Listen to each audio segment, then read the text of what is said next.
Hi everyone, I just wanted to do a quick lesson today on Pop It in the Top from the Rockschool Grade 6 syllabus. One section in particular gives people a lot of grief, which is section C, and it's a groove that's based on a paradiddle pattern. So I just wanted to go into that a little bit today and show you some ways to break it down and make it a bit easier to learn. So the best way to do this, I think, is to take one bar, bar 22, and the reason I suggest that one is the first bar that uses the whole paradiddle sequence that we need here, and just work out what the sticking is for this one bar. And actually the best thing you can use for this is a practice pad to start with, just to make sure that you've got the sticking exactly right. So I'm going to just demonstrate it here on the pad.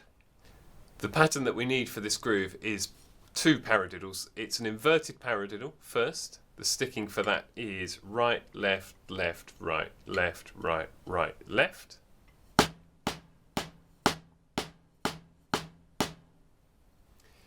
Followed by a regular paradiddle. Right, left, right, right, left, right, left, left.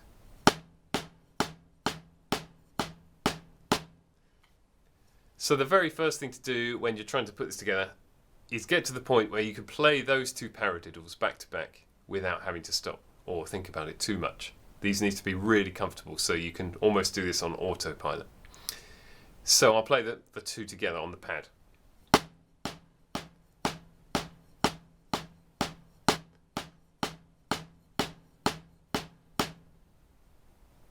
Once you're comfortable with that, we take it over to the drum kit and we play exactly the same thing. The only difference being we're going to move our right hand over to the hi-hat and play exactly the same pattern, so it should sound like this.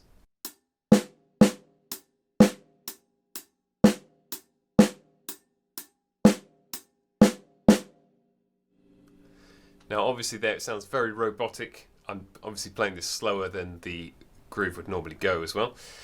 What we need to do to try and make it sound a bit more human is to put some dynamics in the groove. Now in the Rockschool book they've actually notated some of the notes are ghost notes and some of them are accented snares. And you'll find the accented snares are on beats 2 and 4, which is normally where the backbeat would go in a groove.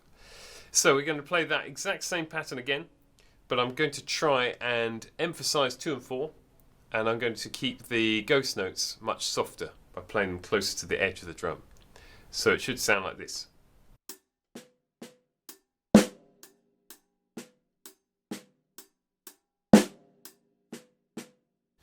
So the next thing to do is to gradually try and increase the tempo, but don't do this too quickly. Just take your time.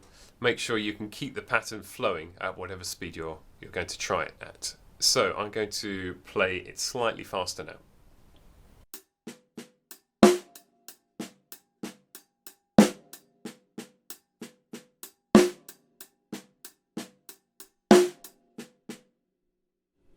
And a tiny bit quicker, closer to the tempo of the song.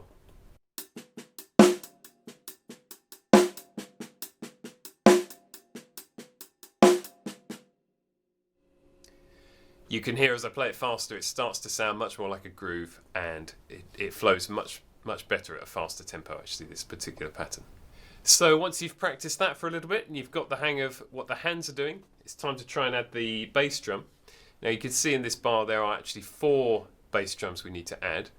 So the best way to approach this is let's just try and add them one at a time. So we'll start off with the bass drum on beat 1. So I'm going to play the whole pattern, adding a bass drum on the first beat, which will sound like this.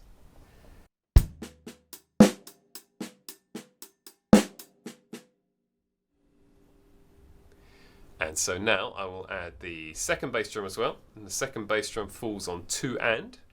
Now this one is a little bit of a tricky one because it's actually on the second note of a double that you're playing with the right hand, which can feel a little bit unnatural at first. So again, take this really slowly if you have to.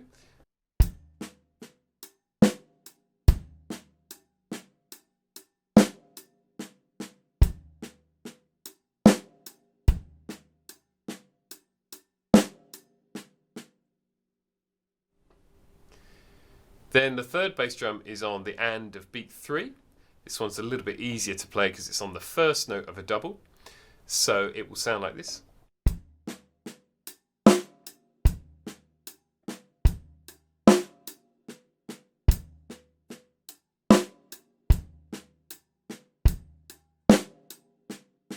So then we have the last bass drum to add, which is on 4E, the E of beat 4, 4E-ander, which, although it's an unusual beat to play on, it's actually not that difficult because the right hand goes with it, which feels quite natural.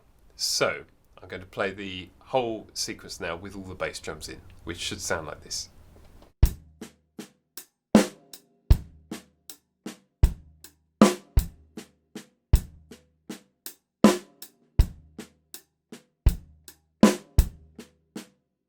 So there's one final detail to add, which is an open hi-hat that goes with the last bass drum. And it will sound like this.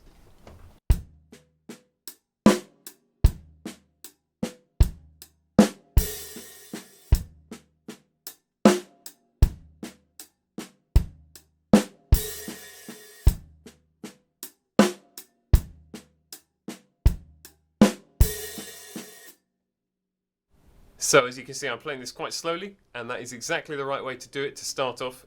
You will struggle if you try and play this quickly straight away. It's not an easy groove to play. So practice that, take your time, pause the video at whatever stage you need to go through these different parts of this groove. And then what you're aiming for is playing the groove up to tempo, which should sound something like this.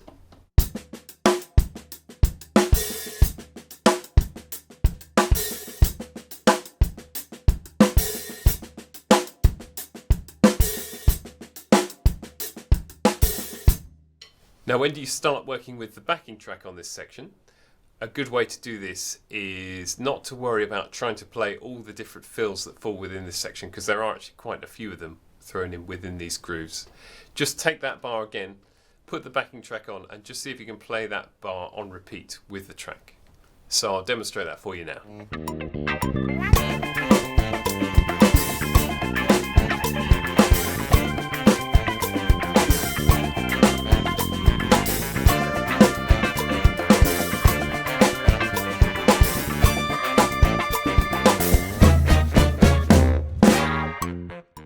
And then finally have a go at that section again, but see if you can add the fills and the crash cymbals as well.